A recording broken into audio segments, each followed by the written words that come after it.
All right. And we're recording. No, my welcome to this special edition of Pacific Storytelling. I am Renata West, founder and managing director of Pacific Storytelling, based out of Los Angeles, California. I'm joined today by a very special guest, my dear friend Loren Heaphy.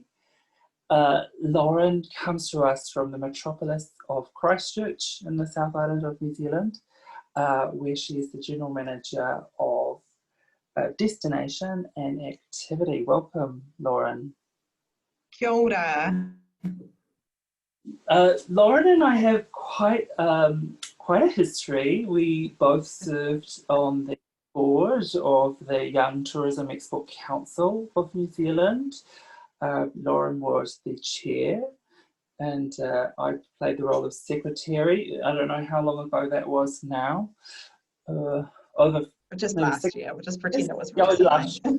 Yeah. Very young. And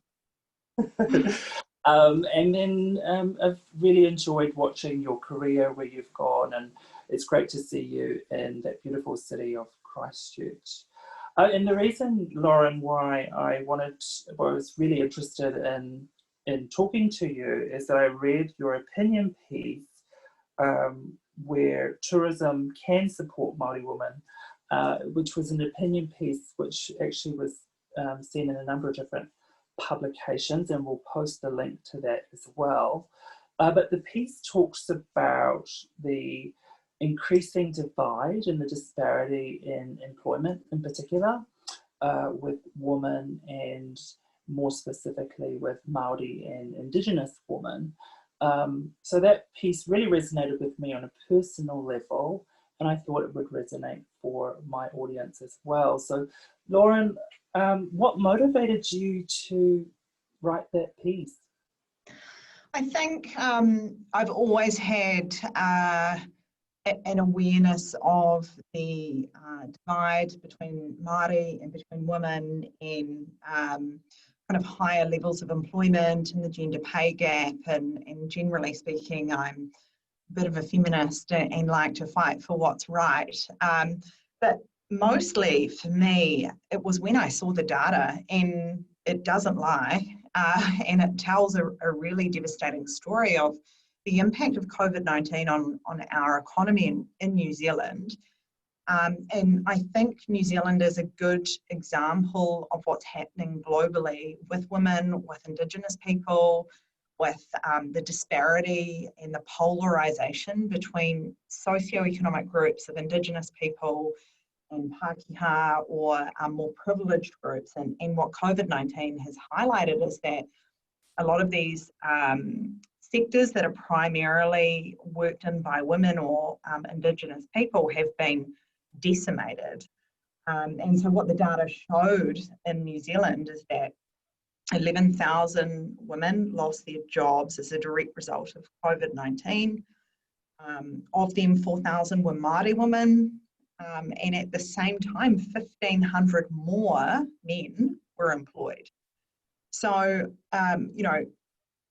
I just couldn't let that sit there. I am a Māori woman myself, but I come from a particularly privileged upbringing. I'm very conscious that I've had a lot of advantages around education, but I really think that if people like me aren't standing up for what's happening and the huge social and gender divide that is caused by having a tourism sector that's reliant on a labour force made up by women and Indigenous people, then we're just not going to fix anything about our economy.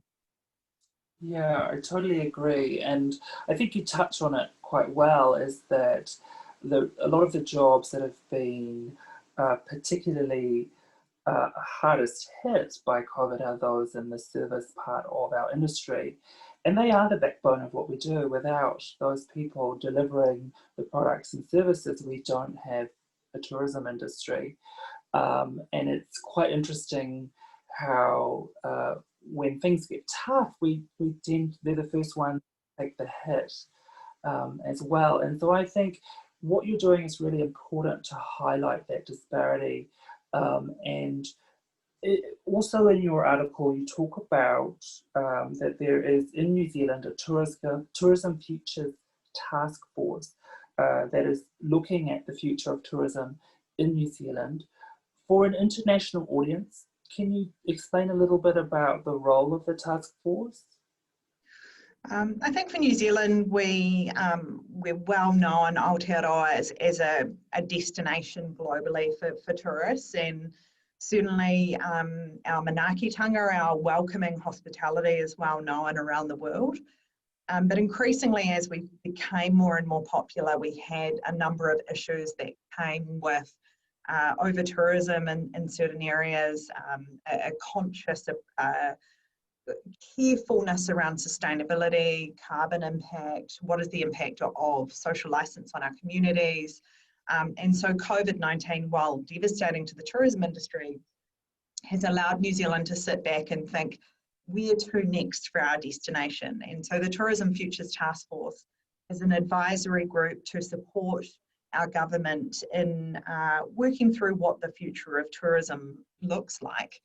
And I think that, to your point, Ren, that kanohi ki kanohi, face to face, people to people, is what makes tourism so meaningful. We know that absolutely in New Zealand, but the first thing to go from COVID has not been infrastructure. It hasn't been sell the tour bus, sell the charter boat. It's been get rid of the people. And that's what's really sad. People shouldn't be disposable. Absolutely. And for me, on a personal level, it's tourism, it's about going to very beautiful places and seeing very beautiful things.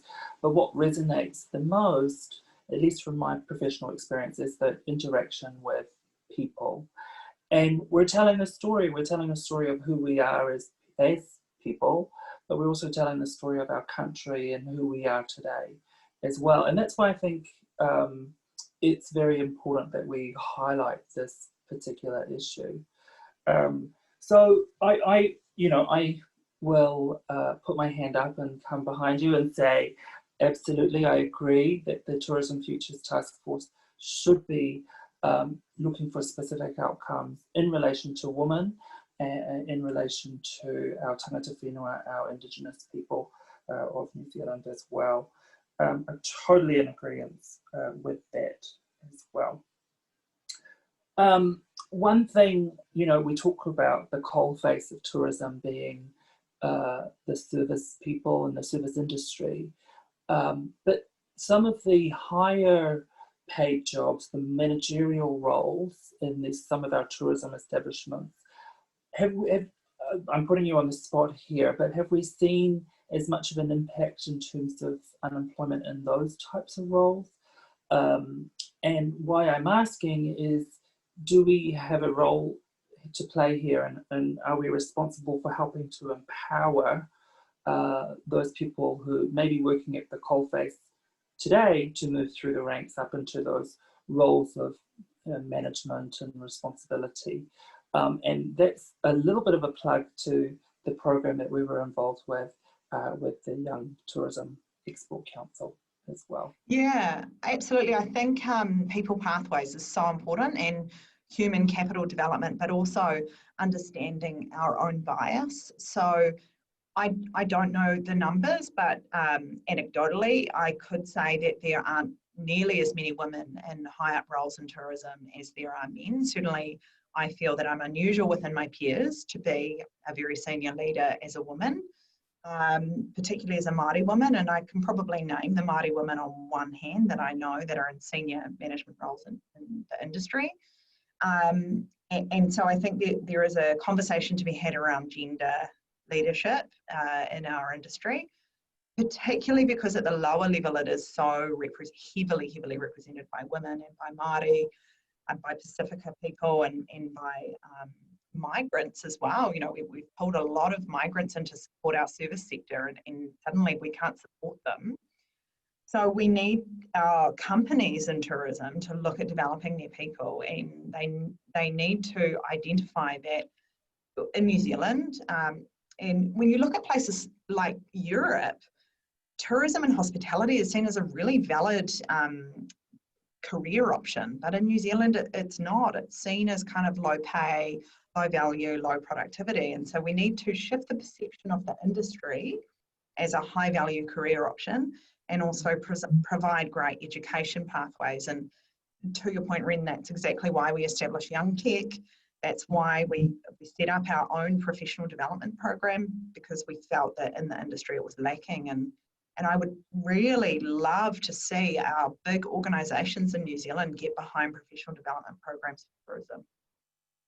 Totally agree with you.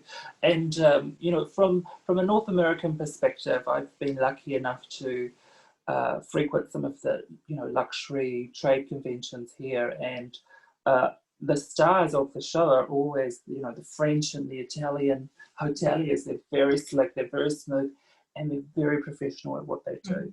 And that kind of professionalism is admired here in North America, and I think it's something that we can adopt down in Aotearoa, New Zealand, as well as that pride and value of our professionals in our industry as well.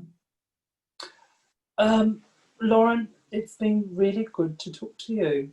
I don't want to time. I know you're very, very busy, but thank you for helping us highlight a very, very important issue. And I really wish you well in Christchurch. And do you have anything to say to us before we go? A lot of people are asking a lot of questions about the COVID situation down there. Do you have any hot off the press stuff you want to make everyone aware of?